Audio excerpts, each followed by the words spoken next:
Okay.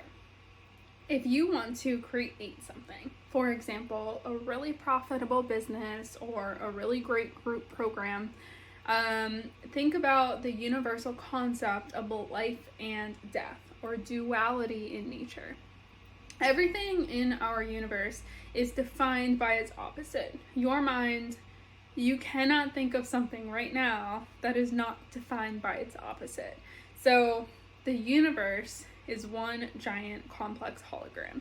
And whether you believe that or not, you're going to understand really quickly these are simply universal truths. Whether fact or fiction, I believe nothing is fact or fiction. Obviously, there are things that are real and things that are not real. Like Harry Potter is not real. It didn't actually happen the way we define it. But the messages through Harry Potter that we learn, for example, about the power of friendship and good versus evil and overcoming your fears and, the chosen one trope where Harry Potter was an orphan with mean aunt and uncle and his life seemed like it sucked. And then, he realized he was the chosen one to save the world. These are all themes that come up in our everyday life. So while Harry Potter didn't literally happen, sometimes as humans, it's easier for us to learn these concepts through a story that has meaning for us and gives us feeling than in a textbook. If you read on paper, you should be nice to others, you should have great friends, your life can be benefited, you don't understand the true meaning as when you see Harry Potter, in trouble and his friends come to save him. So fiction is simply another layer of teaching us the truth. So the universal hologram, whether you believe this as the ultimate truth or the Harry Potter level of truth, let's play with this thought experiment for an example. A hologram, the definition of a hologram is it's all about energy exchange. So it's all about energy in motion versus energy not in motion. That's the reason you can perceive a hologram. So when I say the word a hologram, you probably picture in like those movies where there's like a table and then that like blue light pops up with some holographic pictures of whatever these people are looking at. It's usually like a sci-fi movie or something a little bit futuristic. And the reason we can perceive that is because of the things that are not that around it. So we can perceive the energy in the holographic motion because there is other energy around it that is not in motion. The holographic universe, we can perceive. So another example besides holograms that makes a little more sense to us is when I move my hands like this, you can see I'm moving my hand because nothing behind me is moving, right? Like I'm not moving, the wall's not moving. You can see my hand moving compared to everything else not moving.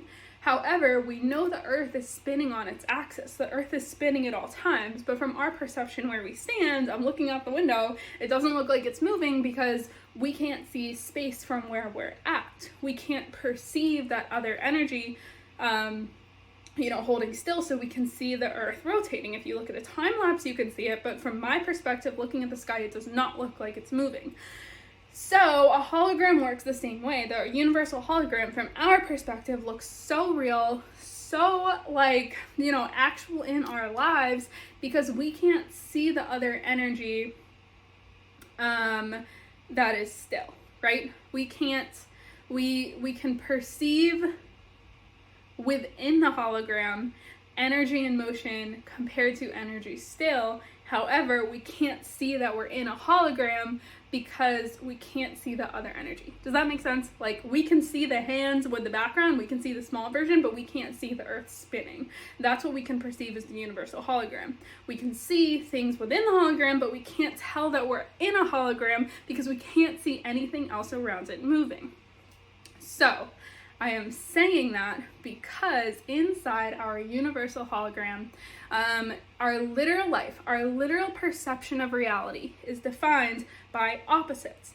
Our literal perception of reality is defined by energy in motion compared to energy not in motion. Opposites. We cannot possibly perceive something when there's not another energy to directly compare it to. We cannot possibly perceive the Earth spinning on its axis. And, when our spirit comes into human form, one example of this is we are a human, so we get to experience all the three-dimensional pleasures or pains in our hologram. But when our physical body dies and our spirit goes back to the collective spirit or the infinite energy source, we can't perceive these things anymore because we are in the infinite. The infinite. There is no limit. There is no boundary. The limit does not exist, right? There is no thing to compare it to. There is no energy in motion. There is no energy still. It is simply infinity. So in our human bodies, every single thing is compared to its opposite. And one huge opposite, to go back to the beginning, is the parallel, or the contradiction, I should say, is the opposite of a parallel, between life and death, right? Life, when we're just living our life, we find conflict and struggle and meaning in the things happening in our life. And then when our life is compared to death, suddenly maybe our perspective about our own life shifts, and compared to death, we realize how important life is, and we don't want to take it for granted anymore. When compared to death, we realize, we want to build stronger relationships. We wish we were living more authentically. We know we did not complete our purpose here on earth yet. When we think about if you died tomorrow, what would happen? Like, what would you do differently? If you knew you're going to die in a year, when you shift that perspective, it's so scary and it's so enlightening, and it pushes you into a different direction to show you what's truly important when you know your lifespan is much shorter. When you know you have a longer lifespan, it's often accidentally taken for granted.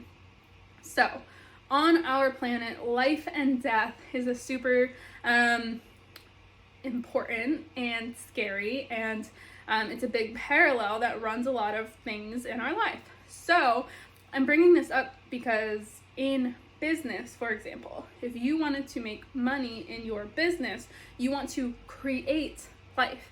There may be nothing right now, and you want to create something. You are looking at the parallel. I don't have a business. I want a business. I have a business not making sales. I want a business making sales. You want something different than what you have. You feel that opposite, and you can tell which one you want.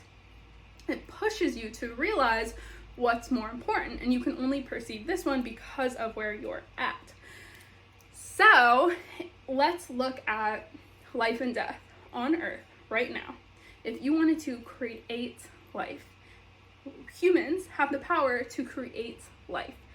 It is absolutely incredible that any two humans, think of two random adult humans that you know, they can create life if they want to. And I'm not speaking to infertility issues. I know this is not literally true for every single individual on the planet, but I'm speaking as a whole. Humans create life.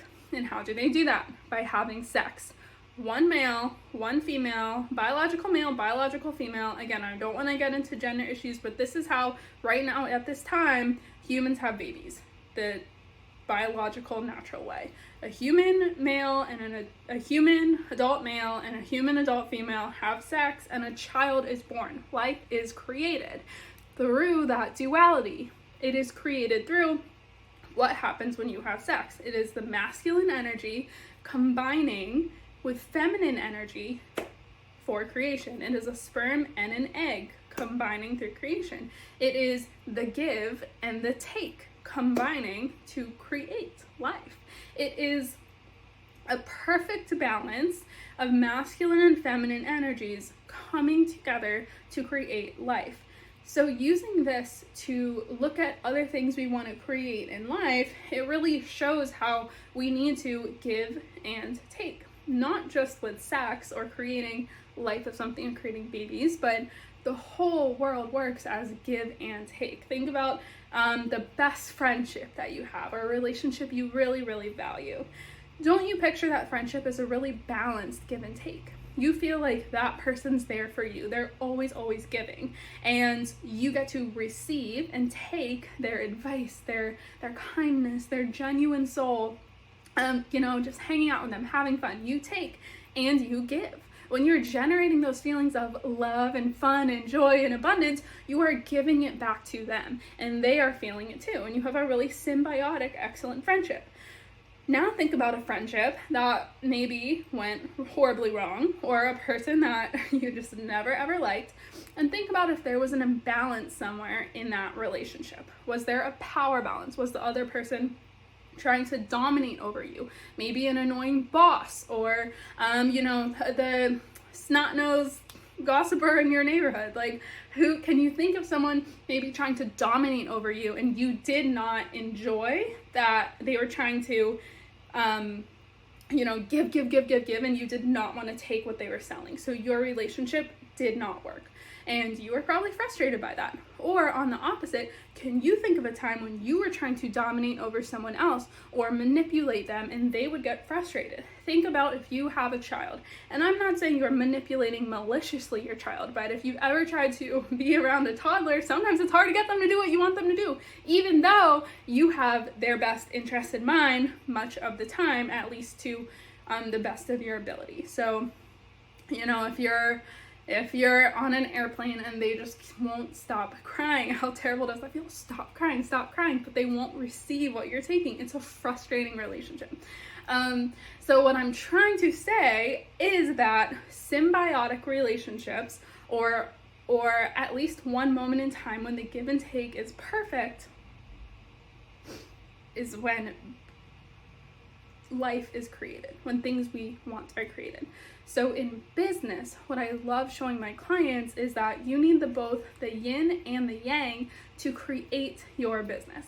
The masculine and the feminine is the foundation of all creation. And I'm not just saying for life, I'm saying the give and the take is always going to be the ultimate foundation for everything that happens in life. So your value that you provide in your business is your giving. You want to give the most value possible. When you keep giving value and giving value and giving and teaching and sharing and being there for your clients and mentoring them, providing them accountability, support, whatever your product is, when you're giving and giving and giving, you also get to receive. You are entering that energetic exchange. So you are giving tons of value, and based on the level of value you give and your belief in your value and your confidence levels, you get to receive. You get to take. It doesn't always happen in a linear fashion. The more you give does not necessarily mean the more you receive at all times if you are giving from a place of desperate energy or you are giving to get. But when you are giving out of just providing tons of value because you know you have something awesome to share, you get to receive. And you get to receive money, you get to receive amazing clients, you get to receive freedom, you get to receive all of those things you're looking for when you are giving an energetic match to the things that you want to receive, if that makes sense. And so what I teach my clients is always, in my program, the money school especially, clearly we've talked about, even just on this little video, we've talked about how the universe is a hologram, we talked about all kinds of stuff, and what I like to do in my life is I'm so intrigued by the unknown. Real science is where the unknown is. Real science is not regurgitating facts that you read in an academic paper. You can look at the history of science, and science has changed all the time because real scientists study the unknown. Real scientists always want to know what is on the other side. What are the universe's mysteries? How can we solve it? Real scientists don't just want to keep repeating experiments and getting mad at the scientists trying to uncover what else is out there. So I'm saying real science lies in the unknown because I consider myself a real scientist, and I consider myself always looking to expand my mindset and uncover Earth's mysteries, which means for me, I'm always stretching my comfort zone. So if my comfort zone is here, I want to go here. I want to go here. So in my comfort zone, I'm really, really comfortable with math and science. Science the traditional way, like from elementary school textbooks, or, very, very established science like gravity. I majored in chemical engineering. I love math, I love science, I trust it, and at first it was really hard for me to expand my mindset to here. When I heard about, your mindset can change your life, I was like, When I heard, manifest, you can just say a bunch of affirmations and stuff will come true, I was like, And it took me a while to really buy into those concepts that could be true, because I so firmly was here in my comfort zone, and it took growth and pain and pushing the envelope and pushing my own boundaries to consider the possibility that this may be true. Now I push my mind as far as I can to like here, where I'm exploring concepts like aliens reseeding the earth, or the universe is a hologram and everything, or maybe we live in a video game simulation, right? These are ideas that are really hard for us to grasp, and they might not be true. They might be true. We don't know, that they sound crazy, or even conspiracy theories, like all the birds went extinct a long time ago and now they're all just government drones. I must say, I don't quite believe that one yet, but I enjoy exploring ideas that I haven't heard yet before, and then using my understanding to determine if I believe that might be true or not. I like hearing conspiracy theories, although of course many are just that, a conspiracy theory. I like hearing things I've never heard before because I like pushing my growth envelope. And when I get to hear all these ideas, then these ones don't seem so bad. Yeah, saying affirmations, yeah, that makes sense to me. You know, when you expand your growth zone to here, your comfort zone gets bigger and bigger and bigger. The bigger you go out here, the more your comfort zone can expand. In business, I teach my clients everything that they need to make money, because money is simply an energetic exchange. When you give this value, you can get this value back in money. Money is just trust. And so what I do in my personal life, why my methods work so well, is because I expand my ideas to here. And sometimes I teach on these ideas. Like my Quantum Wealth Codes Masterclass sold out twice, like 2 times in a row, because it was just so popular. Like everyone wanted a seat because we talked about the quantum wealth codes. Like, how does quantum physics make you more money? And so I talk about these concepts that are harder to understand. Literally, one of the criticisms, because I asked for feedback, a few people were like, I'll have to watch again. This was over my head with the science. Could you maybe talk a little slower next time? And I'm like, this was already like a 2-hour class, or I think it was an hour and a half, but ended up going over a little. And I was like, I don't know how, like I have so much value to give. So like sometimes I'll talk about these greater concepts, and I like to boil them down though. So I think about this alien stuff, the 0 point field, things like that. It's like, that's like the high end of my boundary, and I'm pushing it every day. I'm reading about hybrid babies and all this kinds of stuff. I'm pushing my boundaries every day, and in many of these concepts, I don't know what I believe yet, so I don't feel comfortable teaching them. I'll teach like what I'm exploring here though, because if I'm finding it interesting, I believe so many other people out there are. But what I teach in the money school, my money school, so I have a bunch of different programs, and my master classes are usually here. Some of them explore really fun ideas, like the Quantum Wealth Codes Masterclass. I'm teaching a masterclass called Universal Truths, which is really going to be this kind of stuff. Just universal truths, patterns that keep repeating in our life that are explained through ancient civilizations, religions, science, fiction, movies, music, patterns we see repeating in celebrities and politicians. All kinds of stuff. COVID, there's going to be how COVID is proving all kinds of stuff. Anyways, these are going to be in the Universal Truths Masterclass. And then I use all of these esoteric information, or all of these grand ideas that are fun to explore, and boil it down into a like step-by-step plan for the money school. So we don't talk about aliens. I mean, if you got a question, I'll answer it. I'm here for you. But it's an intimate container of just 5 people and me coaching you through how to use your business. And I expand my mindset here so I can help you on the real world here. Basically, I take everything I'm learning about, our spiritual beings, like wealth attraction, expanding our mind, expanding our body, and what does that mean for me making money in business? Okay, thinking about these ideas is great, but literally, how do I make a sale? When I'm on Instagram and I'm about to click post, like, what do I do? And so that's what the money, That's what the money school is really about. It's really about taking these high level concepts and boiling them down into like, what do I do in the 3D to make money in my business?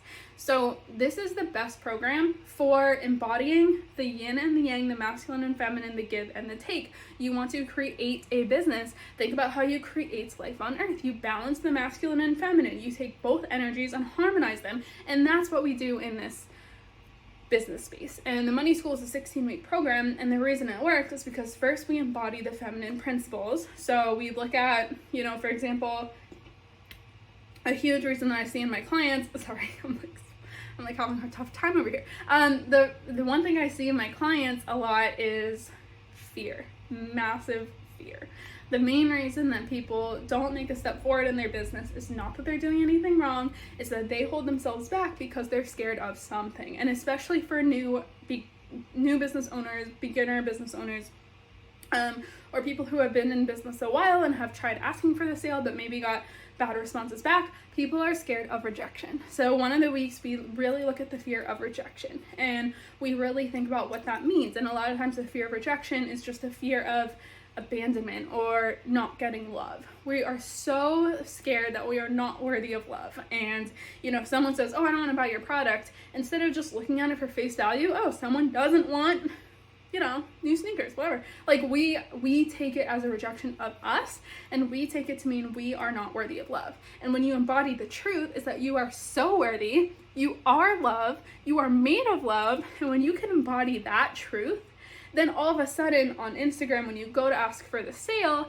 it doesn't feel so hard anymore, because you understand it's not personal. You understand it doesn't mean that person doesn't love you, or no one in the world can ever love you, and that just because someone said no, they don't want your sneakers, doesn't mean that, oh my god, you are so unworthy of love from everyone ever and you suck. It just doesn't mean that. And so when you can embody that, I'm loved, I'm worthy, I'm awesome, my product's awesome, I'm here to give, I'm here to provide value, I'm doing great work, how can you ever be scared to say, don't you want to be a part of this?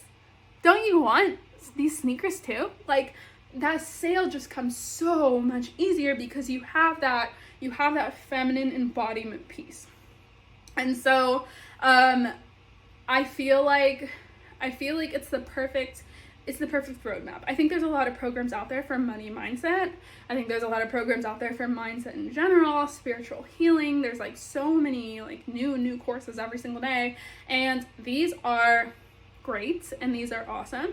And then there's also many strategic programs where you learn different skills, like how to use social media for sales, how do you literally build a website or a course. Like, you literally learn the strategic part of building a business. There's also programs that combine the two, but not in the way I do it. There's programs that combine the two, but they're usually heavier weighted on one side, whereas my program is week 1 feminine, week 2 masculine, week 3 feminine, week 4 masculine. And we look at each piece of the puzzle individually, so there's no concepts that you're missing. There's no concepts that you're skipping. And you really get to learn about yourself and where you're stopping yourself and holding yourself back from success. You also have a group, it's only 5 people. So it's a super intimate, safe, supportive container of people who only want your success, of people who are on the same page as you. They're going through the same exact things. These are people who feel their worth. They know they want a business. They know it's possible for them, and just a missing piece of the puzzle is there. So when you're starting a business, remember, it's the perfect embodiment of feminine and masculine energy. You take the feminine, you take the masculine, and you combine them.